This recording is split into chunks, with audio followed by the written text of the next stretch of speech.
Marcher pour la terre-mère, pour quand les peuples se mettent en marche. Nous sommes des milliers à être réunis ici aujourd'hui à Ottawa pour demander à nos gouvernements d'être unis et conséquents avec le plan de changement climatique et de leur dire qu'une économie 100% propre et 100% possible d'ici 2050.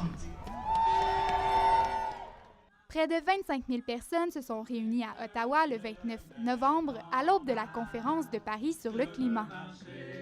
Pour la terre-mère, pour quand les peuples se mettent en marche. Plusieurs raisons guident ces gens dans leurs revendications. L'une d'entre elles est rarement énoncée, mais elle est pourtant étudiée depuis longtemps par les scientifiques. Il existerait un lien entre les changements climatiques et le déclenchement de certains conflits.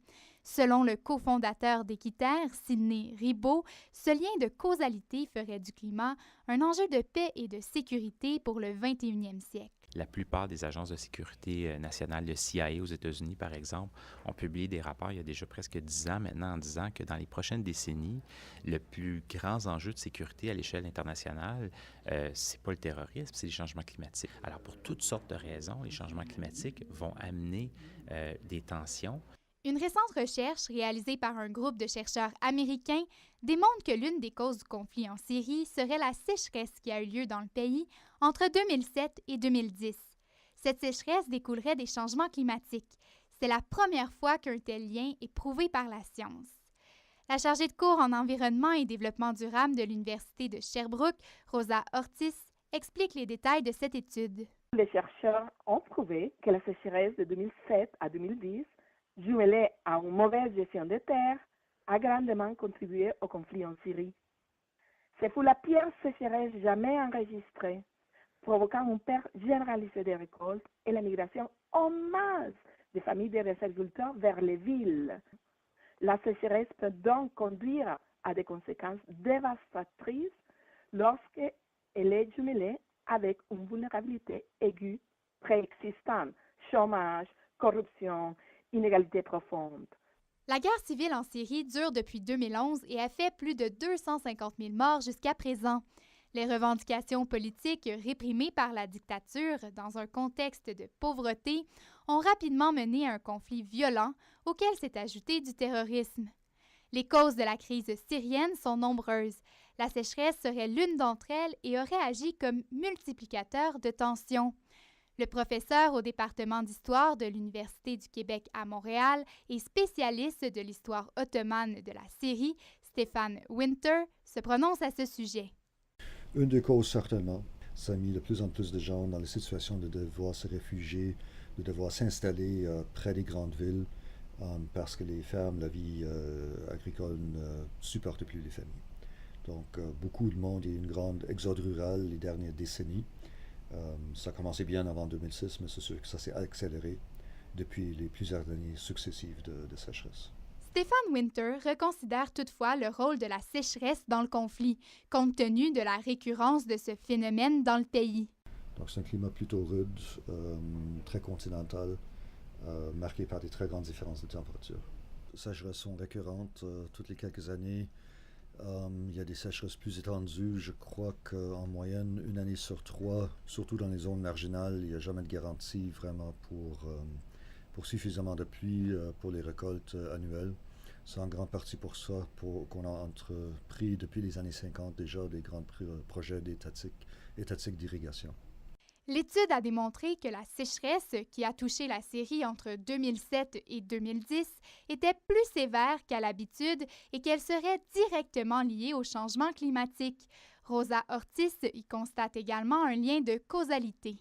Ce n'est pas seulement un changement climatique, c'est des autres aussi combinés à des autres facteurs comme faible institutionnalité, comme mauvaise gestion de la terre, etc., qui va faire en sorte que les changements climatiques est un ingrédient de plus qui peut aider dans l'éclatement d'un conflit. Le cofondateur d'Équiterre, Sidney Ribault, confirme l'impact des changements climatiques lors d'émergence de tensions.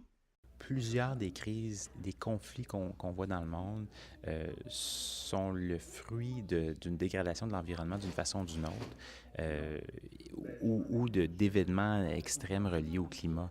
Effectivement, on dit que c'est le cas, entre autres en Syrie, mais c'est le cas dans plusieurs des conflits qu'on voit sur la planète. Selon Stéphane Winter et Sidney Ribaud, l'ensemble des guerres sont reliées aux ressources naturelles.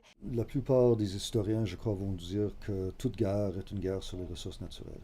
C'est clair que lorsque les gens ont tout ce qu'il faut, ont toute la nourriture qu'il leur faut, ont toute l'énergie qu'il leur faut, le conflit est entre autres lié au pétrole. Je pense qu'en Syrie, c'est clairement ça.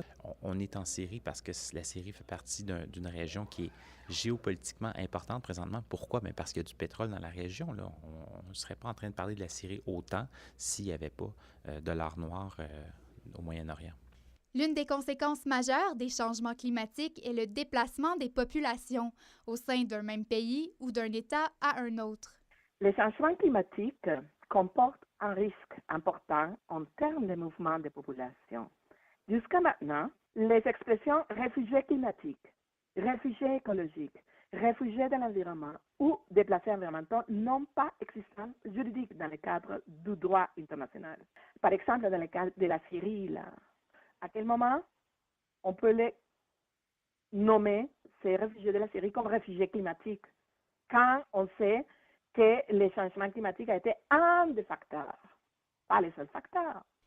Les pays en voie de développement sont plus vulnérables aux impacts des changements climatiques puisqu'ils n'ont pas les capacités ni les infrastructures pour s'y adapter. L'accord de Paris sur le climat, qui s'est conclu le 12 décembre, prévoit donc 100 milliards de dollars par année afin d'aider ces pays à établir des plans d'adaptation. Pour le porte-parole de la campagne arctique de Greenpeace, Diego Kramer, la meilleure manière d'aider les pays en voie de développement est de limiter le réchauffement climatique. Il ne suffit pas seulement d'engager des fonds pour aider les pays en voie de développement qui sont aux prises avec les changements climatiques, mais il faut aussi agir en conséquence et arrêter d'envoyer des quantités massives de CO2 dans l'atmosphère. Il faut que le Canada pollue beaucoup plus per capita que plusieurs pays en voie de développement. Donc on a une responsabilité envers la communauté internationale, comme citoyenne et comme pays dans son ensemble. Donc il faut que le Canada arrête de rejeter des quantités massives de CO2 dans l'atmosphère. C'est la meilleure forme de solidarité qu'on peut exprimer. Le réchauffement climatique, comme enjeu majeur de la sécurité internationale, constitue une problématique qui prend de plus en plus d'ampleur. L'exemple du conflit en Syrie le confirme. C'est un enjeu planétaire urgent. L'accord de Paris sur le climat prévoit limiter le réchauffement climatique nettement sous les 2 degrés Celsius. L'accord poursuit également l'action de limiter le réchauffement à 1,5 degré, ce qui constitue le seuil minimal pour éviter les catastrophes écologiques dans bien des pays en voie de développement.